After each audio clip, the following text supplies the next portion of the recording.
Hai, perkenalkan nama saya Feviola Sinaga dengan NIM 666124025 dari jurusan Administrasi Publik kelas 4C.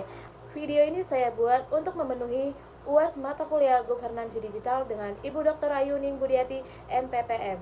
Pada video ini saya akan membahas terkait analisis digital governance sebuah organisasi publik dengan matriks Well and Ross. Transformasi digital tata kelola dari teori ke realitas dengan studi kasus analisis kematangan SPBE dan inovasi aplikasi Ragem di Kota Serang. Evolusi paradigma pelayanan publik. Tahap pertama adalah public management, yaitu pelayanan yang masih berfokus pada birokrasi tradisional. Komunikasi bersifat satu arah dari pemerintah kepada masyarakat dan sistemnya masih cenderung kaku. Tahap kedua adalah e-government. Pada tahap ini, pemerintah mulai memanfaatkan teknologi informasi untuk menyediakan layanan secara online, namun interaksi yang terjadi masih terbatas pada penyediaan informasi dan belum sepenuhnya partisipatif. Lalu yang ketiga adalah digital governance yang menjadi kondisi ideal saat ini. Pemerintah tidak hanya menggunakan teknologi, tetapi juga membangun hubungan yang lebih terbuka, kolaboratif, dan responsif dengan masyarakat. Dari perkembangan tersebut dapat dipahami bahwa digitalisasi bukan hanya mengubah pelayanan menjadi online, tetapi juga mengubah cara pemerintah dan masyarakat berinteraksi. Analisis governance archetype aplikasi Ragem. Dalam model ini terdapat beberapa aktor yang memiliki peran berbeda dalam pengambilan keputusan teknologi informasi. Yang pertama itu business monarchy, yaitu wali kota dan sekretariat daerah yang berperan menentukan visi misi Ragem serta alokasi anggaran.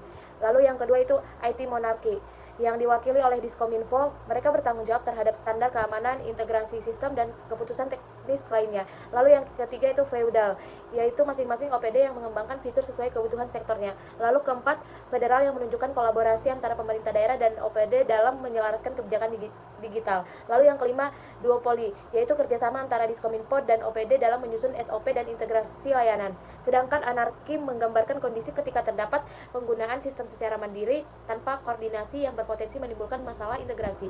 Nah, dari analisis ini terlihat bahwa keberhasilan Ragem sangat bergantung pada koordinasi antar aktor dan tata kelola digital.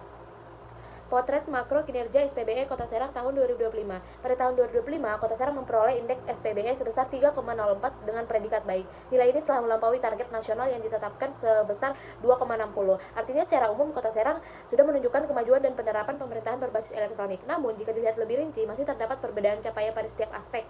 Beberapa aspek seperti layanan publik berbasis elektronik memiliki nilai tinggi, sedangkan aspek audit teknologi informasi masih relatif rendah. Hal ini menunjukkan bahwa pelayanan digital sudah berkembang cukup baik, tetapi pengawasan dan evaluasi sistem masih perlu diperkuat. Ujung tombak layanan aplikasi Ragem.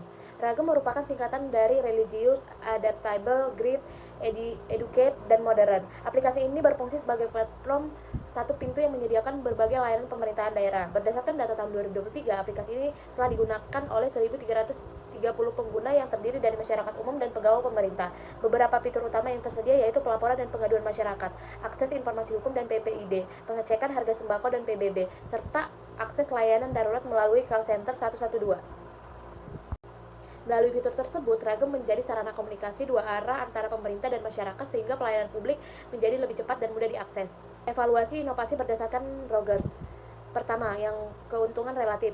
Ragem memberikan manfaat dibandingkan cara lama karena laporan masyarakat dapat diproses lebih cepat. Lalu yang kedua, kesesuaian atau compatibility. Aplikasi ini sesuai dengan kebutuhan masyarakat dan telah terintegrasi dengan beberapa sistem lain yang dimiliki pemerintah. Ketiga, complexity atau kerumitan. Masih terdapat kendala berupa box aplikasi dan keterbatasan SDM yang menghambat pengembangan. Lalu yang keempat itu reliability. Aplikasi telah diuji dan mulai digunakan, namun sosialisasi kepada masyarakat masih perlu ditingkatkan. Lalu yang kelima itu observability. Dampak positif aplikasi mulai terlihat terutama dari tingginya capaian layanan publik berbasis elektronik.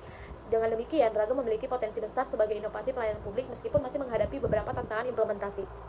Kerumitan dan tantangan implementasi. Pada tingkat operasional, terdapat keterbatasan jumlah dan kompetensi SDM pengembang di Diskominfo. Selain itu, terdapat kendala infrastruktur seperti kapasitas server, kestabilan listrik, dan bug pada aplikasi yang memengaruhi kenyamanan pengguna.